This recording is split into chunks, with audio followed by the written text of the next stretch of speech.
My name is Jessica DeGraff. I'm the Director of Retail Accounts here at Proven Winners. And this is the final webinar in our winter webinar series. Many of you joined us a couple weeks ago. Actually, it's been more than a month, Katie, for your first SMS webinar. And today we're going to do a deeper dive into text message marketing. And so the goal of this is really, we feel that obviously those of you that are joining are probably already doing this. And so this is a deeper dive, and really highly encourage, if you have questions, let us know. I'm actually joining from cold, icy Connecticut today. It's a little dark where I'm at, but just so excited to have Katie here today and to have her share her knowledge of text message marketing. And so Katie, I think what we'll do is I'll let you kick it off, and we'll just continue to let folks join us as they come. Sounds good. Well, welcome everybody, and welcome back if you were here to the first one. I'm curious, if you were at the first one, you can drop a note in the chat. But so I'm Katie Elzer-Peters, and I own the Garden of Words, which is a digital marketing industry our digital marketing agency for the green industry. And we work for garden centers, growers, wholesalers, some garden writers, garden speakers, pretty much almost anyone in the vertical. And our bread and butter is email marketing and increasingly SMS marketing. We do some web design and maintenance and content writing as well. So with the rise of SMS, I think, as Ellen Wells put it in the Buzz newsletter a few weeks ago, that I am one of the most hawkish people on getting into SMS and encouraging businesses to do it. And so the first webinar, we went through a lot of SMS basics. I'm going to not rehash, but just like breeze through a couple of those same slides today, just to make sure we're all on the same page. If you do SMS marketing for your business and can put something in the chat like, yeah, we do, that would be great, just so I know what we're getting into. And if you want to keep the slide deck, I don't have a different handout today. I have the slide deck. You can scan the QR code, and we also put the link. I put it in, so Jessica could probably put it in the to everyone chat so that you guys can grab it. And then I'm assuming that some of you do, thank you, that some of you do SMS. And so if you have questions, please, by all means, ask them in the Q&A. I'm going to close the chat right now so that I don't get distracted. And so I would say, so for Jessica, if you keep an eye on the chat, and if you have anything where you're like, stop everything, I don't understand this, please break in and stop me, because if there's a concept that's like really not hitting, I don't want to move on to the next slide. It's not going to bother me if you interrupt me. Okay, so I see your thumbs up, so we're good there. Yeah, so let's go. I could talk about all this stuff for 47 hours. I just love marketing so much, you guys. And I love plants. You can't see it. I don't want to move my precarious position here, but like, I'm sitting next to my houseplant zoo right now. And I guess I'm going to go back and say, I did go to Purdue for horticulture. I am a Longwood Fellow, class of 2003. And so I'm a plant person too, but I just also really like marketing. So you're all here because you probably want to do this year. And I'm really glad, because 2023 is a year of high adoption for SMS marketing. The businesses that get into it now this year are going to be so much further ahead. Your lists are going to be bigger, because people are going to start to get saturated with SMS messages, mainly because it comes to, the computer in their hand. So if you have, I'm sure all of you have tons of email marketing that you may not even open. You might not have opened for a year, but you don't bother to take the time to unsubscribe from it because it's kind of a pain to do that. It's a lot easier to unsubscribe from SMS. And so as people get saturated, they're going to decline to join lists, or they're going to unsubscribe or opt out at higher rates from, kind of last in, first out. So this is the year. if you haven't started it. So I just want to impress upon you. So today, we're going to go through speaking SMS. I have some additional lingo. We did some speaking SMS 101. This is speaking SMS 401. So some kind of broadening what we're talking about, giving you some more options. And then I want to talk more today with you about choosing a service beyond just the beginning of getting a program started. And then we're going to talk about optimizing your SMS. So, okay, AI has entered the chat. I would say if I never heard the phrase chat GPT again, I would be fine with that. And it's only been a couple of weeks since it really reached public consciousness that this is, a tool and it's going on.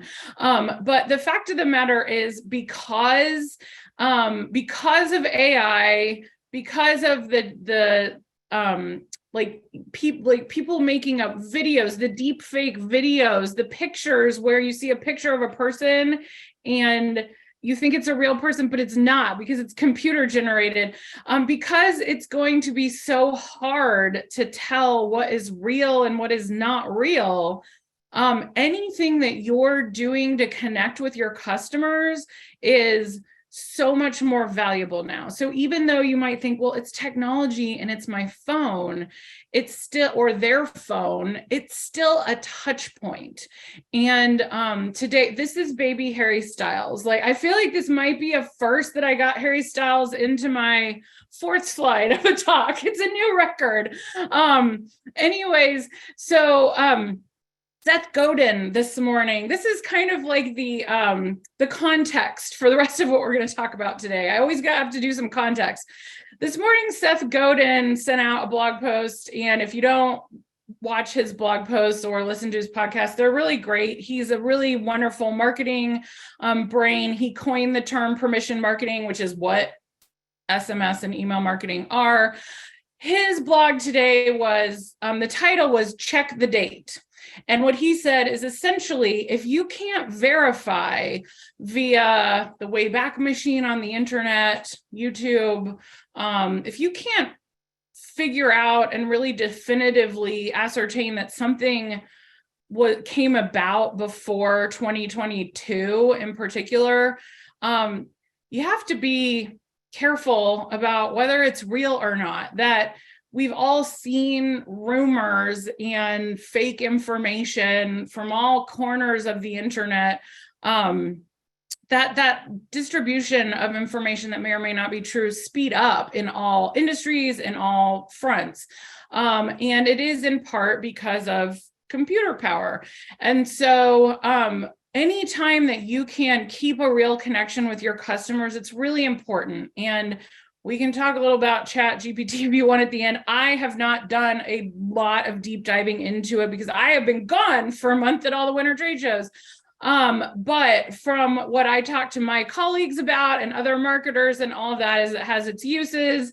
There are also things you don't want to use it for, but it 100% is going to speed up bot-like text that is generated from what already exists. So anything that you create that is new, that's a touch point with your customers, is really, really important. And I think that's a good container for us to exist in today as we think about SMS marketing and how to supercharge it. Okay, so along those lines, I have been working through this book, The Digital Mindset, and encouraging everybody that I interact with to read it if you need to live or work on the internet. So all of us. And what it is it's a really great, it's not too big. I meant to bring it over here with me, but it's on the bookshelf, so I won't show it to you. But the actual book itself is about 200 pages. And then there are, I think, about 75 pages of different appendices and resources.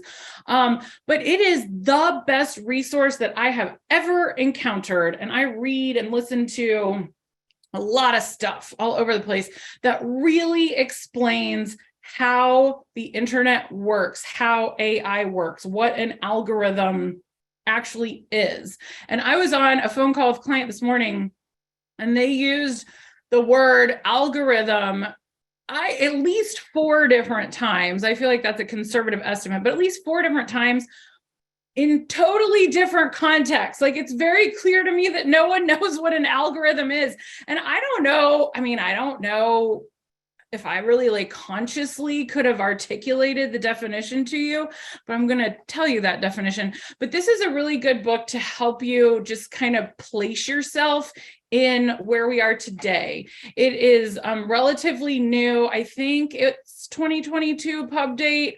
And if you don't want to read the book, these Paul and Zal have been on podcasts. They were on Brene Brown's podcast, Dare to Lead. The last 2 episodes of that podcast ever for now were with them. There's a Harvard Business Review article that they wrote. So you don't have to read the whole book, but I thought it was really helpful to grounding me in this new world that we all live in. So before we go on to SMS stuff, I will tell you their definition of an algorithm. They're also researchers. So this is all research based. It isn't just, oh, Katie has a vibe, because a lot of times I get a vibe. I got a download from the universe. No, this is all research based.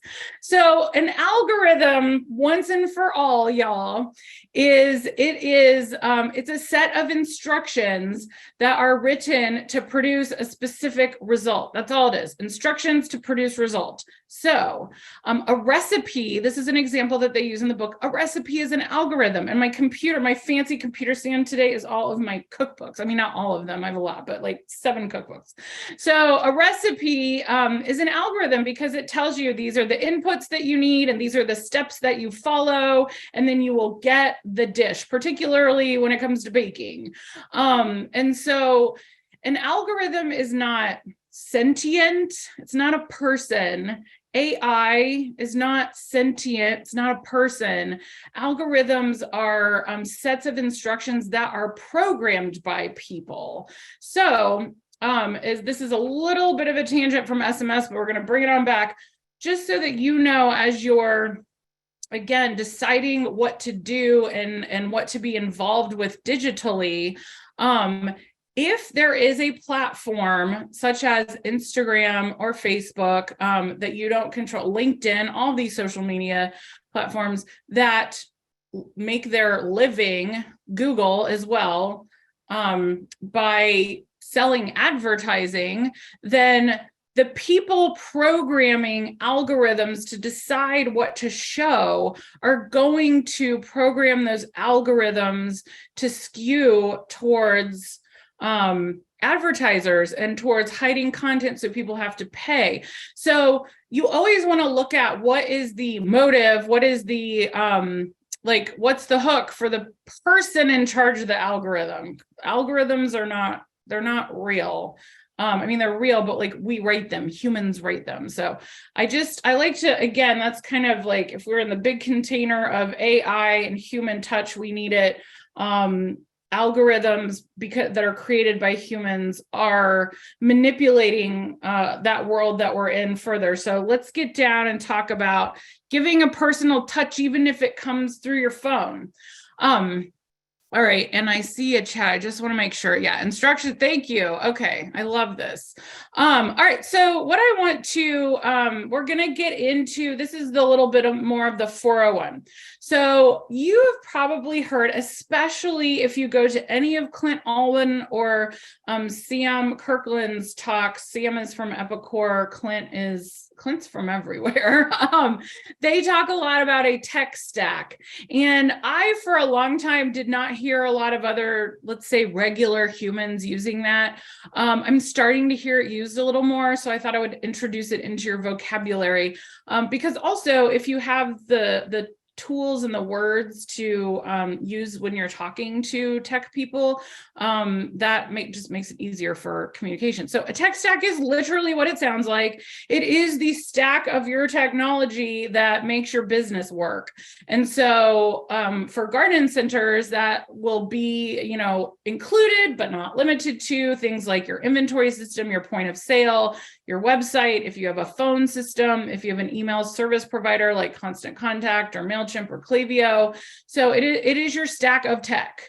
And knowing that word and realizing that all of those systems do work together or touch each other in different ways is really important for when you're deciding what kind of provider to use for SMS and for anything else.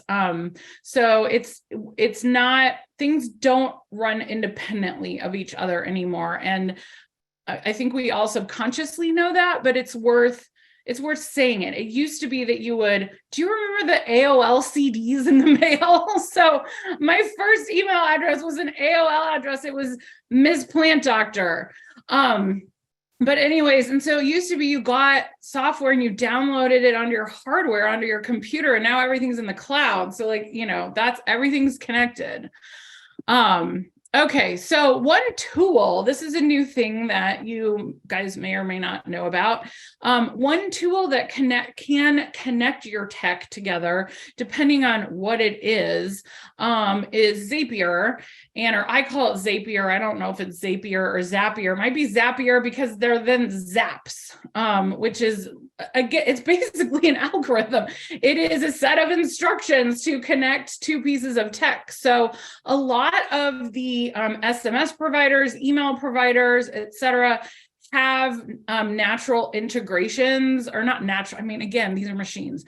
They have integrations that, Constant Contact integrates with Shopify, or Klaviyo integrates with Shopify, because the developers on both sides have created this integration natively. That's what I want to say, natively. So if you're using Klaviyo and Shopify, you can click a button and it just happens. Well, not all pieces of tech are like that, where they just natively integrate with each other, because there's so many different types of software programs available that there's no way that they can all write integrations with each other. So Zapier or Zapier is a very commonly used program to connect two things that don't connect. They're basically a third party that has said, okay, well, we'll write the programming to connect these things.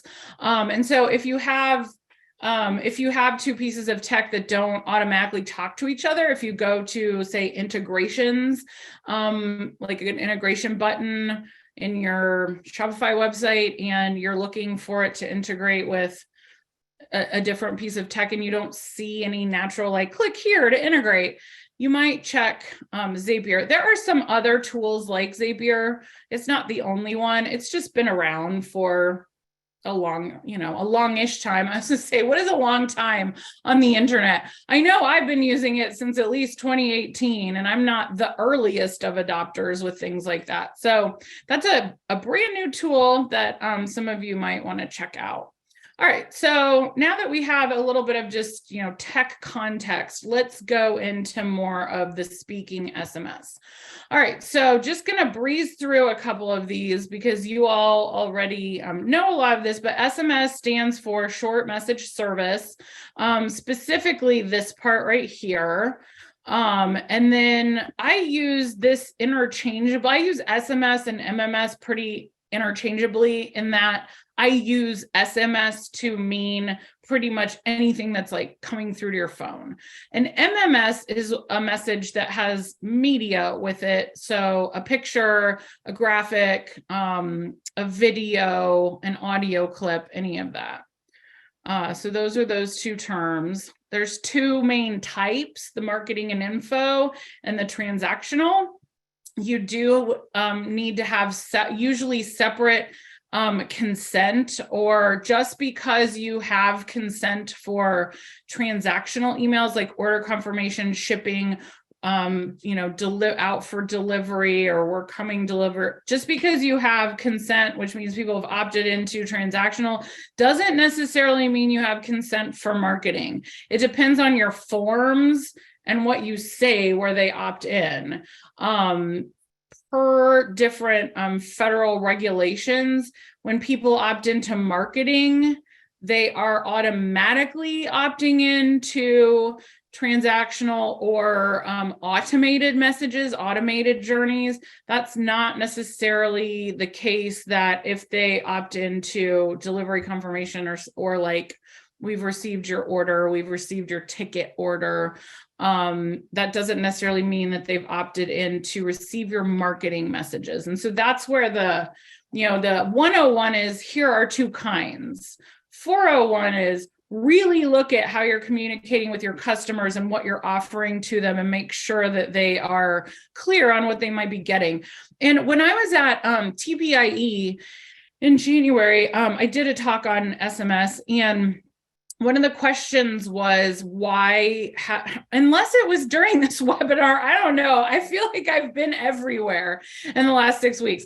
Anyway, sometime in the last 6 weeks, I received a question of, well, if SMS capability has been around for so long, and speaking of checking the date, I always like to Google what I'm talking about to see if there's anything I don't know about, that has popped up I might want to explore. And there was an article from 2013 on the Eventbrite website about, so 10 years ago, about SMS marketing and messaging.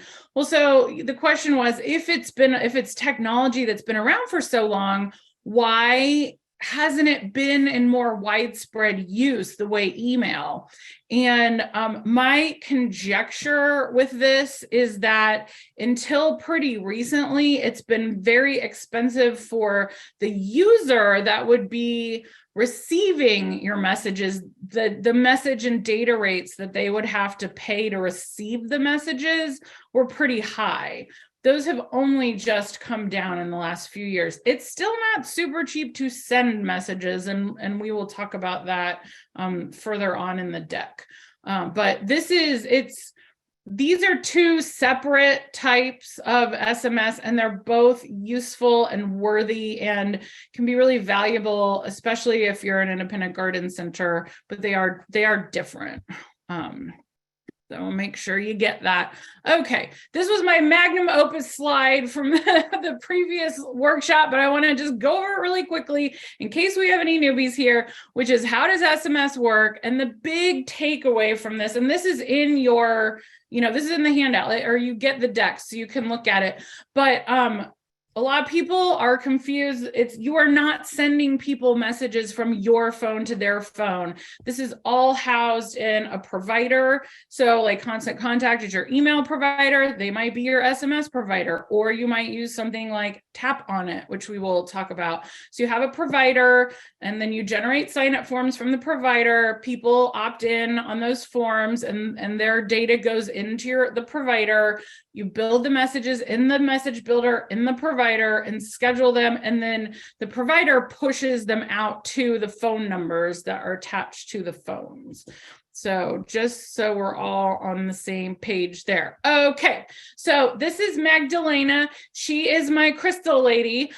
Somebody referred her to me, and I happen to have some time, or maybe it's just because, y'all, I'm about to be 44 years old, so all the middle-aged ladies that are out there listening to me can attest. You start being really into mantras and crystals and stuff when you get older. Anything that works, anything that helps, right?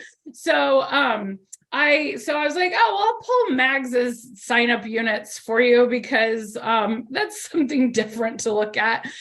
So SMS lingo, a sign-up unit those are the sign-up forms. And the reason why in SMS particularly, but they'll say this in email as well, they'll call it a sign-up unit instead of just a sign-up form, is that there are increasingly two-part units. So this is another like 401 type tip. So last time I would have talked about just, get the people on your list, put up your forms. If you do email marketing and SMS marketing, and you do both in the same provider, like Klaviyo or Attentive is starting to have email marketing. That's its own story. But if you're using the same provider, or you're using a provider that stacks as part of your tech stack, like an SMS provider that stacks with your email provider. Attentive and Klaviyo are examples of that. Attentive is mostly SMS. They will integrate with Klaviyo, which is email and SMS, but they'll integrate with Klaviyo. And you can have a sign-up unit that is two parts. And first you collect the email, and then there's an option to collect the SMS and then the confirmations. And so for Mags, this is a 2-part unit where the first one is the email. The second screen, if people want it, is SMS. You always want to get email first if you're doing email marketing. The other thing, another 401 thing about these sign-up units is that most providers, like Klaviyo, Attentive, Tap on It, it depends on the provider. You have to look at what they offer. Most of them, there will be settings for your sign-up units, and you can choose not to show these units to people that are already on your list, which is a very good idea. I'm not sure that I talk about that further on, so jot that down. If you're going to offer for email and SMS both, and you're a little bit more advanced, check the setting, the display settings is what I would look for. And then you can say, don't display to people that are already on my list. Or if you have an SMS only form, like let's say you just had a sign up unit that's just one screen, you could not display that to people that are already on your SMS, but display it to people that aren't. So there's a lot of, every service is different in what they let you do, but definitely look into that, because if you're concerned about irritating people with pop-ups or sign-up forms, controlling the form behavior is a really good way to get around that. And most services offer some amount of control. Some are more granular than others. Klaviyo, you can restrict forms to the actual just single URLs. Like we had, for one of my clients, we did all these different planting guides. And so we had a pop-up form specifically for tulips, and a pop-up form specifically for peonies, and a pop-up form specifically for hosta and all that, because we had planting guides. So if people went to the hosta category page on the website, they wanted to know more about hosta, we had a planting guide, and they could put in their email at that time and get the planting guide emailed to them. And it would the planting guide would only show on domain names that had /hosta as part of it. So that's some there's some advanced knowledge for you. SMS lingo, the journey. You've probably heard this with emails. Journeys are automated workflows with kind of if-then conditions. I mean, they can split like this one, or they don't have to split. The main thing is a journey is an automated workflow. So if you have email marketing and you have a welcome series where someone puts in their email, and then when they put in their email, they get a hi, welcome to our list, blah, blah, blah. That's a journey. This is a journey that we will go into a little bit more, but this was a journey using a bunch of the lingo and things that we're talking about today. This is a client that wanted to do 12 days of Christmas signups. These stats are like super old, but they wanted to do 12 days of Christmas with their SMS subscribers, but only to people that really wanted to get all 12 days. So we did texted a keyword, was the way we got people segmented. We're going to go through segments. It's kind of chicken or egg. Text a keyword like yes or Christmas or whatever to this number. So here's what it was. Text a keyword. If somebody, we sent out a message to the whole SMS universe and said, we're doing 12 days of Christmas. Do you want the daily deal? Or I think it was 12 days of deals. And so the people that texted back yes, you can see here, if they replied yes, they got a custom attribute. That's what Attentive calls it. It could be called a tag, but their profile was marked with yes, they want to get all of these things.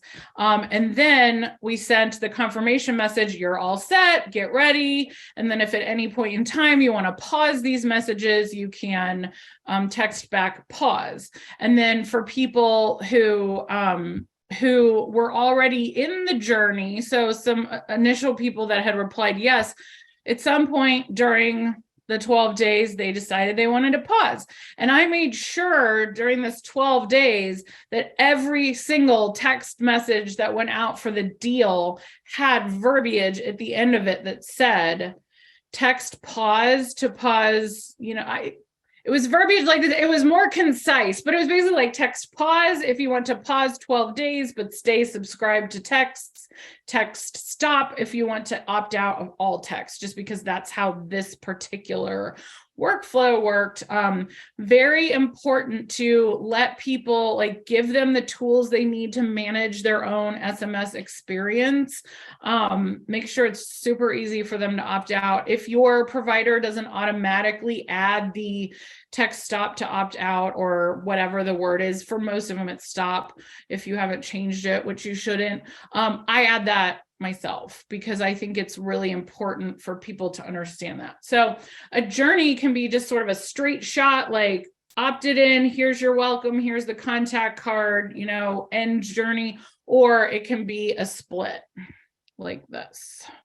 And this type of journey is really good if you're going to do a lot of messages in a short amount of time. So I don't know, if you did like a countdown to spring or something and you didn't want to burn all your subscribers, you could do something like this. So there's a lot of cool things that you can do with text. So a journey in action is something like an abandoned cart message. If you do any e-commerce, which is, same as email, oh, looks like you left something in your cart, click here to complete your purchase. You can do a journey with choosing preferences and send out a message to all your subscribers to say, hey, do you want hair tips, memes? That's why I put the meme on here. Sales, or every now and then to tag them with the custom attributes. So again, it depends on your provider, but some people just want to get your sales, whereas other people might say, send me everything. And a way to figure out if people always want the sale messages is to send out a journey like the one that we just looked at that said something like, reply sale if you want to receive all of our sale messages. And then their profile, if they reply sale, they could get a custom attribute that is, sale yes or something, and then they'll always get sale. And then you could do, pause or opt out. But that's a good way to get preferences set with SMS. It's a little different than email. Like with email, if you're going to do preference setting, you will usually send them to a landing page where they'll just check off what they want. SMS, you have to get them to take some action, reply back with a keyword, and then their profile gets tagged. A journey could also be a drip campaign, which just means a sequence of messages that relate to one another. Like, let's say somebody bought a living Christmas tree from you. Those were so big when I was a kid, and then they haven't been, but Johnson Nursery down here by me, they're about 30 minutes up I-40. They did a big living Christmas tree campaign, and I went and, visited with them in December. It was really cool to see. So anyway, let's say somebody bought, Carolina Sapphire Juniper, and they're going to bring it in for a week and then put it back outside. You might do a drip campaign that's on the day they bought it.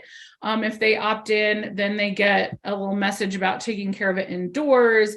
And then 7 days later, they might get a message about, well, if you want to move it outside, this is what you have to do. You can't just stick it outside. So a drip campaign is just a sequence of messages that go out. And that could be a journey. Okay, so segments are, that is grouping your subscribers in different categories. And I could have put a Venn diagram on here, because segments are not, the way segments work is you can pretty much separate people out or group them by any type of attribute. So it could be people who have bought in a year, people who haven't bought in a year, people who have clicked all time, people who have clicked from a text message in the last 90 days. And just because someone's in one segment doesn't mean they can't be in another segment. They could be in the 1-year buyers. They could also be in the 15 months clicks. And so when you select several segments, like let's say I want to send out a text message to like active SMS people, I will often choose the 1-year buyers segment. I'll choose a 15 months click segment. I've been using the 12 days of Christmas yes segment because those people really wanted to hear from us. So you put all those segments together in a pot and the software will dedupe. Like it's not going to send, just because someone's in all 3 segments, they're not going to get 3 messages. The software will make sure they only get it one time. And this is really useful. Again, you can send more messages to the people that really want to hear from you, or send specific types of messages to specific groups. Like if you have a kids, like Rockledge Gardens in Florida has the Little Bugs program. Well, so if they had an SMS segment of Little Bugs parents, then if they wanted to send out messages related to Little Bugs, they would just send them to that segment. And again, the way you they're called pulling a segment or generating a segment, is by either what people have done, opened, clicked, bought, that kind of thing, or custom attributes that either you have added or they have added. You haven't just added them to your provider. They really need to opt in from their phone. There is a fungus gnat probably because of my houseplant zoo. But let's say people were already on your SMS list. If they, checked off on a form that they want to be in the Little Bug segment, or like when they're registering their kid, like, yes, if I'm already on your SMS list, please add me to Little Bug segment. They can't just add via paper form, but they could say, add me to this segment. So that's segments, and that's an email as well. There's lots of segmenting that goes on with email. So these are a few segment type or buyer types. So there's the buyer. There's somebody that wants the knowledge, like care tips about their plants. And then when I searched new customer in Canva, that's what they gave me. So there are also new customers, and you can define new customer however you want. Maybe it's someone that it's not necessarily like new, and I wouldn't say it's new customer as in new to you, but new to the SMS list. So it might be people that were added in the last 30 days, people that were added in the last 90 days, people that were added in the last 6 months. Just depends on what you're using that segment for. But those are some ways that you can segment. And like, for example, if you had a customer that just added to the list within the last 30 or 60 days, you might want to send them, do a little journey that's like a 2-message sequence that's like, welcome. And then 30 days later, how's it going? Is there anything we can help you with? Something like that. Short code is important if you're going to have a robust program. That is really like a short phone number for SMS. And so I've kind of highlighted that there so you can see it. You do have to apply for a short code. They have to be granted. They're not terribly inexpensive.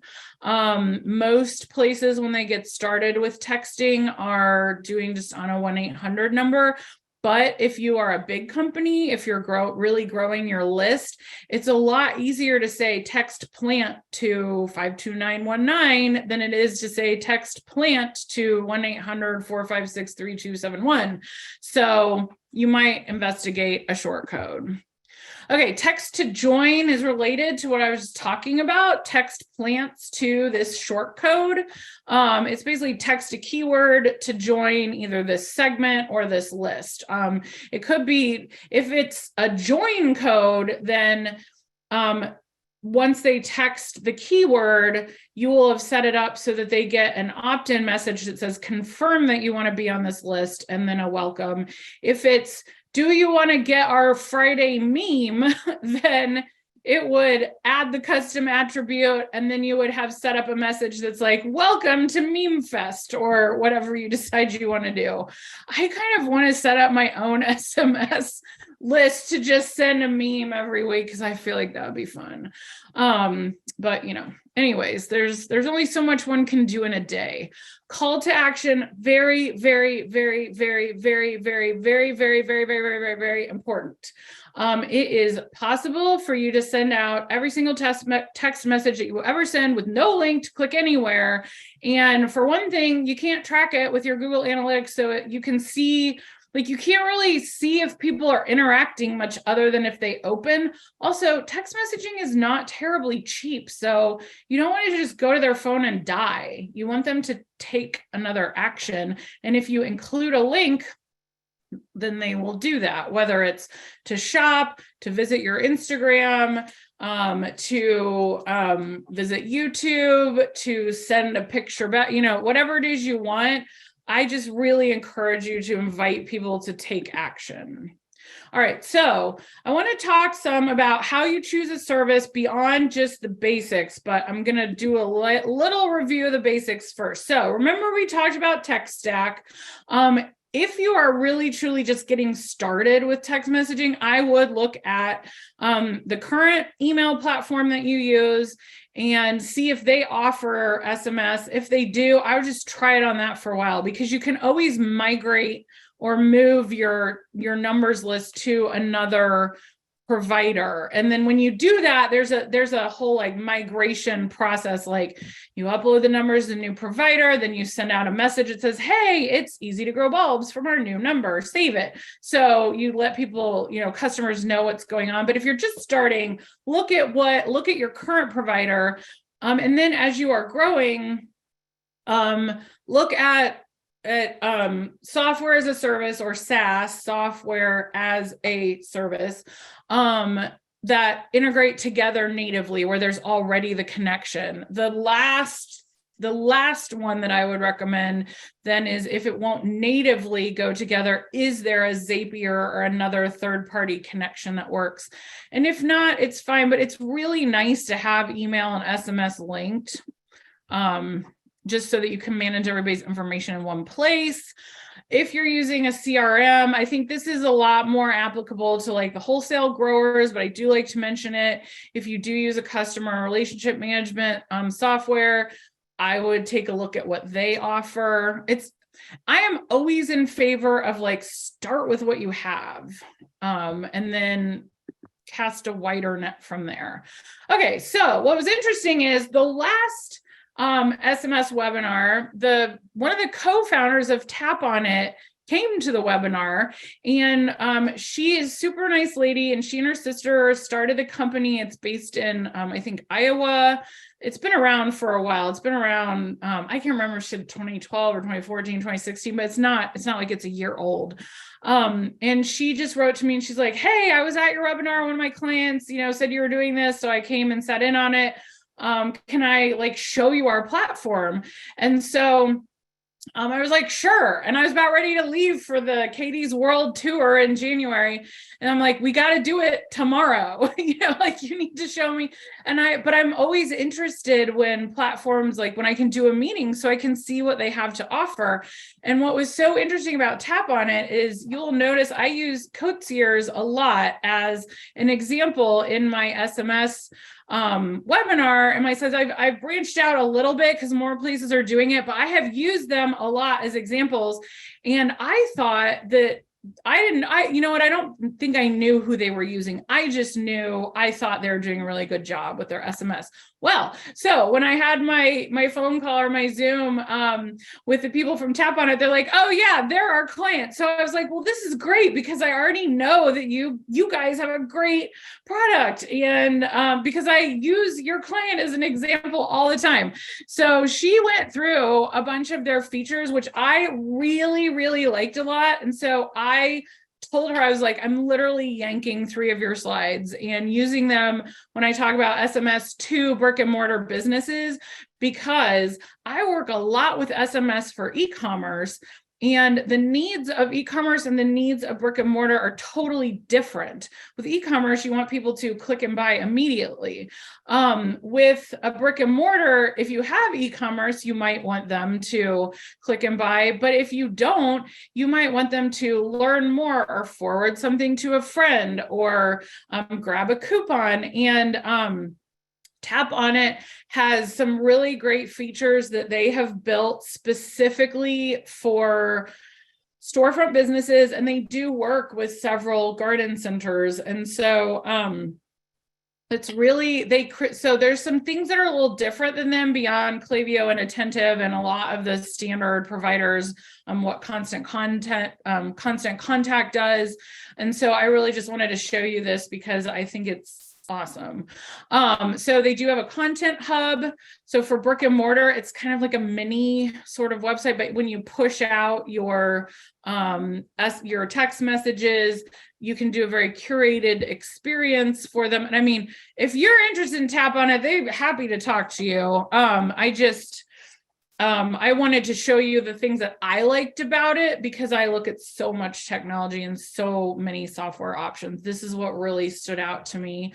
They also, you can embed in part of your text message platform, depending on what choices you go with them, YouTube videos and Spotify playlists. You can also, which I thought this was the bomb diggity, if your POS system allows you to generate a coupon code, a barcode, or whatever, you can generate that in your POS system, upload it to your Tap on It account, send it out as a text so people can come in and show you the coupon code. And it's not like they're trying to dig through their email or print out a coupon or mention this like secret word. I really liked that.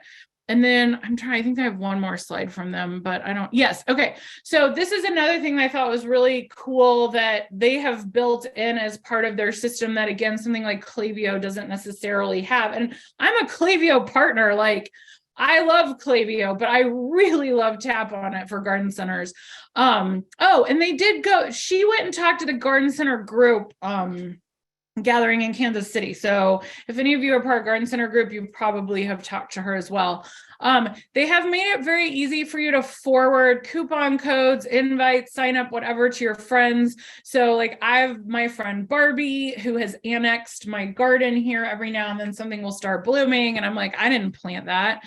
And she very clearly came and planted it after work when I wasn't here. Well, Barbie and I go do everything garden related together. So if I received a text message, like I would send it to her and be like, hey, are we going to do this? So I really like the native ability that they have programmed in for sharing. Because again, remember, humans, like allowing a human to share something with another human that is their friend. That's how we're all going to survive the AI apocalypse, I guess. I just made that up. All right, so let's talk about refining your program beyond. Oh, and so Tap on It. If you think that looks interesting and you want to try it, I would just look them up and send them an email, or contact them. However, or I don't even know what they have on their website. I just know I think a couple people that have been at some of my talks have called them because I just am like LinkedIn friends now with Tap on It people. All right. So refining your program. So here's a little more like 401 things. You can do a sweepstakes, a spin to win, kind of a fun way to get people to opt in. If you don't want to do sales and that sort of thing, that's fine. It doesn't matter. But this is a type of sign up unit with Attentive where you can set a discount or set like free, gift or whatever. So when they are entering their phone number, spin to win, a little goodie. I feel like that's a little more applicable to e-commerce, but they do Tap on It has a sweepstakes functionality. I'm not super huge on that. Build your list, add a QR code to marketing emails and or a like tap to join for the mobile display. So as kind of a 401 bit of knowledge and info. With most email providers, not all, but most email providers, you can choose if a block in the email displays on desktop and mobile, just desktop, just mobile. So when it comes to getting people to sign up, if your email service provider has that capability, you could say, for example, show this on desktop because someone's going to, hold their phone up and scan the QR code to take to a landing page to opt in. Whereas this block right here on mobile might be a link that says tap to join or a block that says text to join. So as you further refine your program, look at the capabilities of your email service provider and use them to even further customize the experience for your users. Because, for example, if somebody is reading an email on their phone, you can't scan a QR code with the same device that you're reading the email on. So this is a screenshot from their desktop, like from their email on desktop. So they're not offenders there. Add SMS opt-in to your e-commerce checkout. And so this is super teeny. I have blown it up, but this is a Shopify. And when you integrate your SMS provider with your e-commerce site, you can add in the text me with news and offers. So you definitely want to do that. The biggest thing about all of this is you will get more out of your program if you have more people on your list that want to be on your list. You only want people that want to be on your list, but you do have to build it. Adding a sign up landing page link to Linktree on Instagram. So if you haven't used Linktree, it's a really super tool. It's free. There's paid versions, but there's free version too. You only get one link on Instagram. So it makes that link work harder by doing like sort of a little mini hamburger menu of, and hamburger mean like the 3 lines, where if you tap the Linktree link, like if you go to the HVH Flowers and you tap the link in their Instagram, this is what comes up. And then right now we're just doing, we're not doing their SMS quite yet. They're just getting going, but you can click to sign up for their email. You can do that for SMS as well. So highly encourage you to do that. Contact card I've talked about before, but I want to say it again. If your service offers this, I very highly recommend that you do it so that when people pick up their phone and just glance at who it came from, that they can immediately connect it with you. All right, so refining and optimizing, you want to pay attention to costs, and what SMS costs really depends on who you're using, who your service provider is. Tap on it. It's one cost sheet.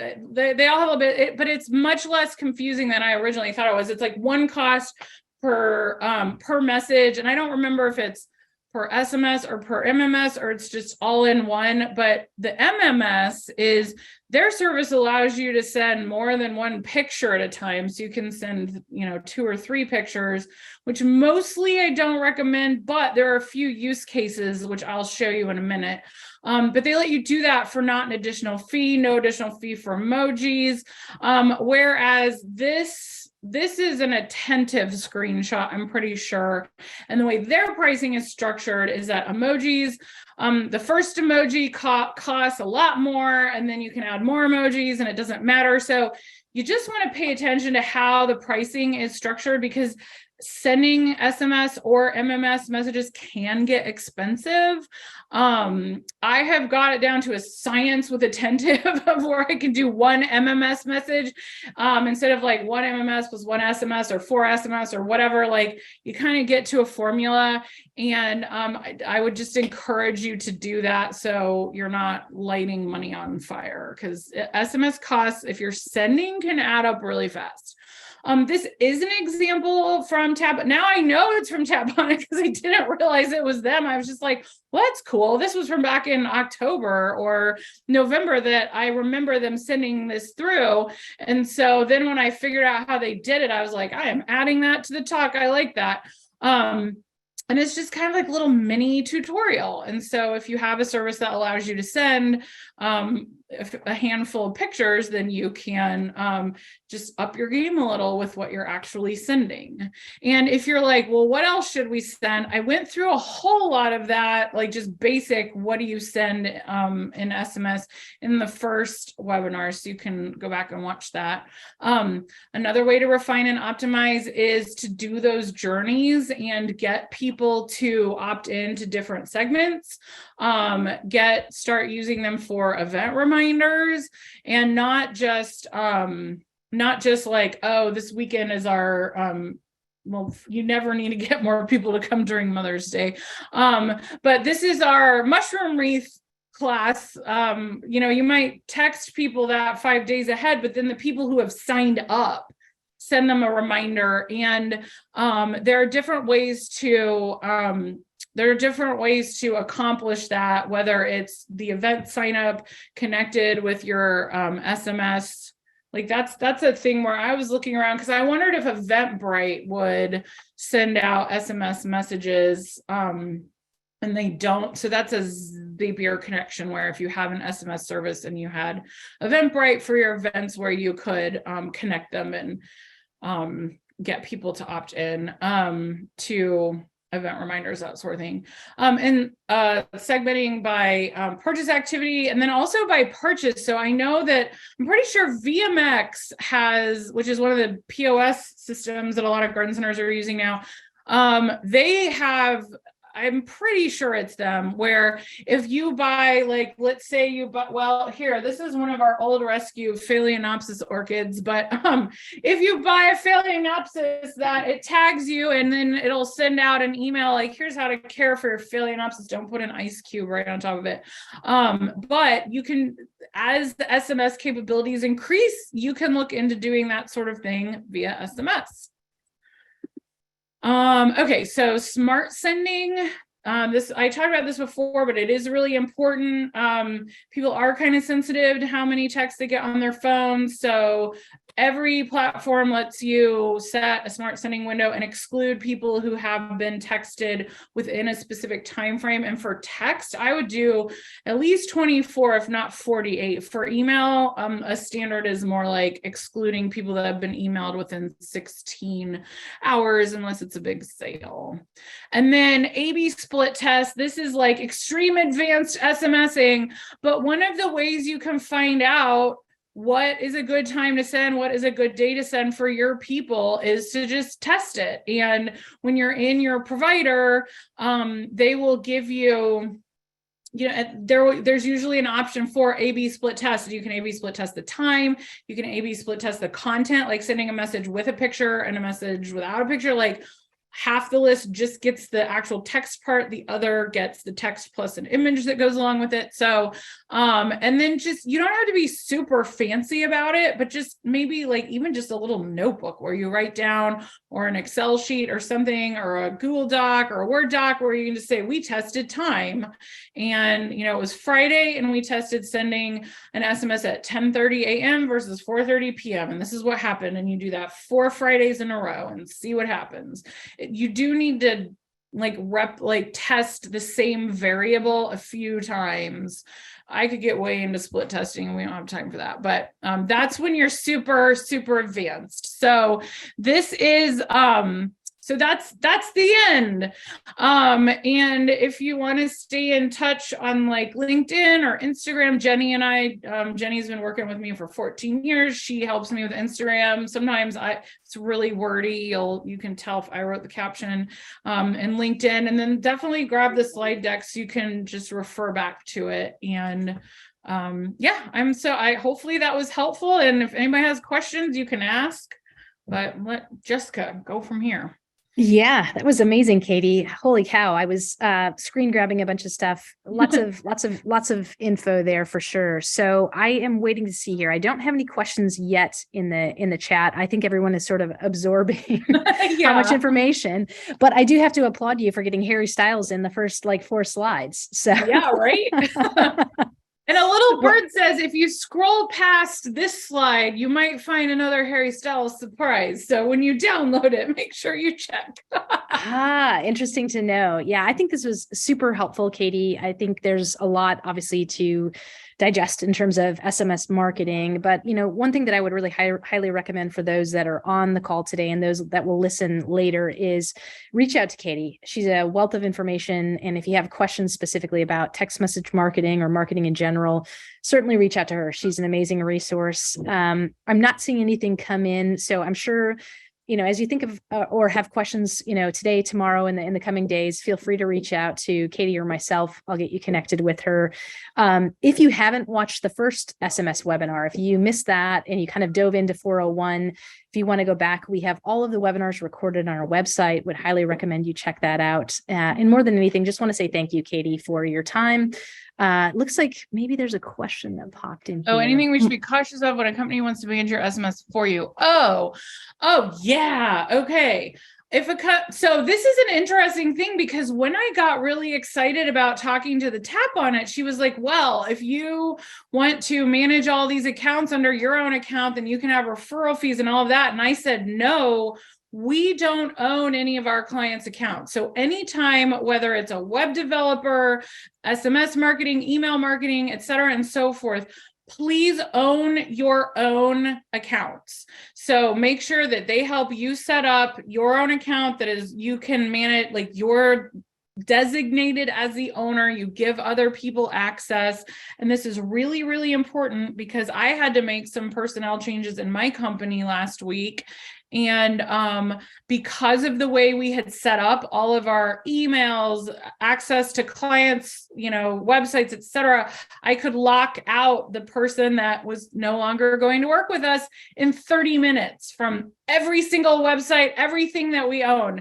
So you want to make sure that you maintain control. The other thing that I would really take a look at carefully when someone is doing work for you is, and this is way more common in the pay-per-click world, like Google ads, but you never know when someone will get a wild hair to do it with email. Make sure that their compensation is tied to either like an hourly cost where it ends up being fairly standard. Like for my crystal lady, I know it takes us 2 hours to do one of her emails, from like concept to execution to client edits to scheduling. So it's very consistent, or it's a per item fee. Like other clients, we charge this much to build this kind of email. You don't want compensation tied to how much of your money they're spending. Like you don't want them to, and that's really, really, really, really common with pay-per-click agencies. And the reason that is not a good idea is because they're incentivized to make you spend more money so they make more money, not to do a good job. So, but the biggest one in SMS relation is it needs to be your account. I don't care what the agency, the person, whatever they say. If they're not going to let you be the owner, no, thank you. That's great, Katie. Thank you so much. If there are no other questions, we'll end the webinar for today. But again, thank you all so much. For those of you in the ice belt, I hope that you have power, that you're doing well. And for those of you farther south, certainly enjoy the warm weather. And I think spring is fast approaching. So thank you.